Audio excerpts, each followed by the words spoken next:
الدرس اللي هتكلم فيه هو unhide sheet. هنتكلم ايه في unhide sheet؟ هنتكلم عن حاجات كتير.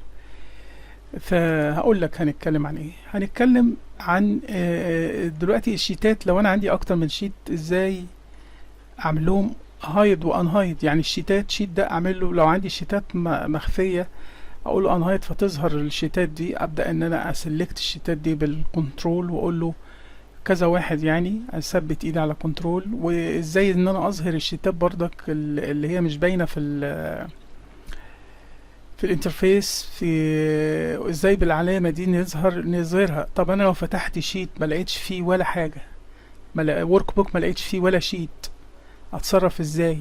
هنعرف ازاي نعمل الموضوع ده، ازاي نظهر الشيت. في ناس بتبقى عامله في الديزاين بتاعها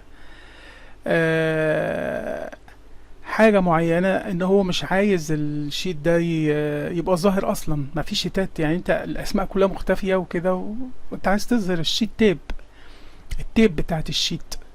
هو الشيت ظاهر بس انت مش عارف الشيت ده اسمه ايه ولا عارف اي حاجة عنه، لكن التيب اللي فيها الشيتات اللي هي دي اللي انت بتتنقل مختفية تماما. فازاي تظهرها؟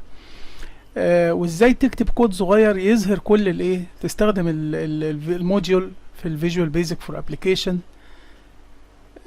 وازاي انت تكتب موديول صغير. هقول لك الموديول ده وازاي تظهر الحاجات دي. ده عشان كده انا خليت المقالة دي هي ملف واحد برضك، عشان اللي عايز يدور على انا هيتقابله مشكلة يلاقي المشكلة دي في ملف، ما يبقاش ايه. خاصة ان الناس اللي بتعمل ديزاين للشيتس بتخفي حاجات بطريقة معينة وهكذا. اول حاجة، انا لو عندي شيت زي ده، شيت 7 ده، وقلت له هايد،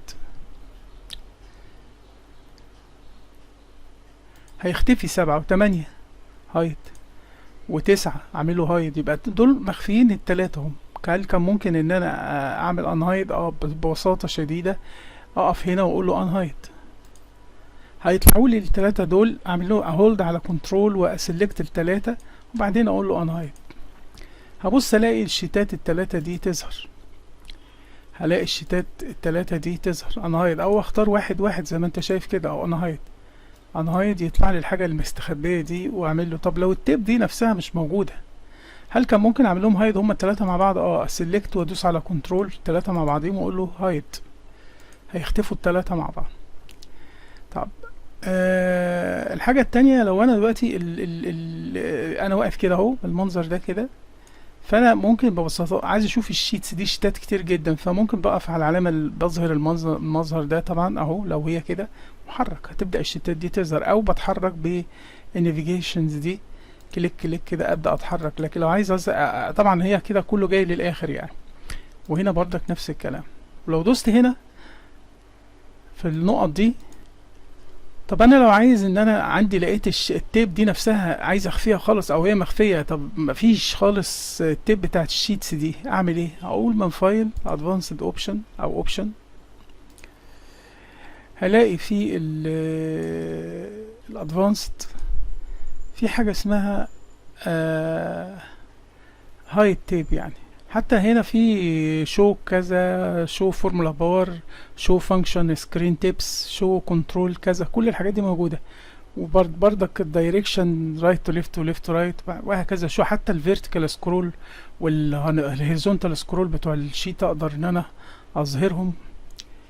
لحد بقى ما نيجي عند ديسبلاي اوبشن فور ورك شيت بقى نفسها، ممكن اقول له شو رو اند كولوم، شو كذا. الحاجات دي كلها تقدر تتحرك فيها تشوفها كلها بالتفصيل يعني. وزي ما انت شايف في الديسبلاي اوبشن فور ذيس ورك بوك في حاجه اسمها شو شيت تيبس جنب فيرتيكال تحتها. يعني لان لو عملت كده مش شو، يعني دوس انتر ما لقيتهمش موجودين خالص هم، مع اني واقف في شيت من الشيتس بس مش عارف اتنقل ولا اي حاجه، ولا هتصرف ازاي ساعتها.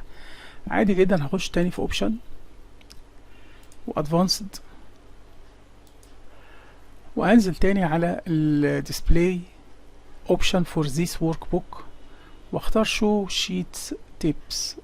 هتظهر الشيتس تيبس دي. طب ايه اللي ناقص؟ اللي ناقص ان انا ممكن اكتب كود صغير زي ده كده بالفيجوال بيزك في الديفلوبر، فيجوال بيزك فور ابلكيشن، كود صغير ده يعمل حاجه معينه. الكود ده مثلا مش هو ده الكود اللي انا عايزه، انا مجهز الكود اهو اللي هو السطر، نقراه كده. سب انهايد اسم مسميه كده السب ده، dimension sheet as workbook for each sheet in worksheets sheet dot visible true. خليها true كلها يعني. هنسخ ده كده وانسخه هنا. ممكن اعمل insert سوري، اجي في الديفلوبر في الفيجوال بيزك فور ابلكيشن، اقول له insert موديول وابدا اضيف الموديولز ده. انا مخفي عندي هنا زي ما انت شايف الشيتات مش موجوده، اخر شيتات اللي هو الانهايت شيت مفيش الثلاث شيتات اللي انا عاملهم، مجرد اعمله رن ظهرت الشيتات على طول، شيت 7 وشيت 8 وشيت 9 بالامر البسيط اللي انا شرحته لك ده. مش كده وبس، انا ممكن كمان الماكروز دي بتبقى الماكروز بردك في عندي حاجتين، الران ده في الانهايت ده وفي ده واحد. نشوف ايه ده، نقول له ايديت كده هيطلع لي امر كده. الامر ده بيخلي الارضيه بتاعت الشيت كلها السيل انتيريور دوت كولر اندكس 28 هيغير على طول. ما اقول له ران كده هيخلي لي الشيت كل الخلايا بتاعته اللون المنظر اللي انت شايفه ده في امر واحد يعني. فاحنا ممكن نظهر الموديول ده تاني ونغير اللون ده، نخليه مثلا 15 حسب بقى اللون ده هيطلع ايه، حسب الالوان. ابص الاقيه بقى اللي هو اللون الجراي ده. فاذا في الاكواد دي انا برضك مجرد بس بفتح معاك بعض المواضيع بحيث ان انت العمليه تبقى واضحه بالنسبه لك. يبقى احنا كده عرفنا كل حاجه عن unhide sheet. شكرا، سلام.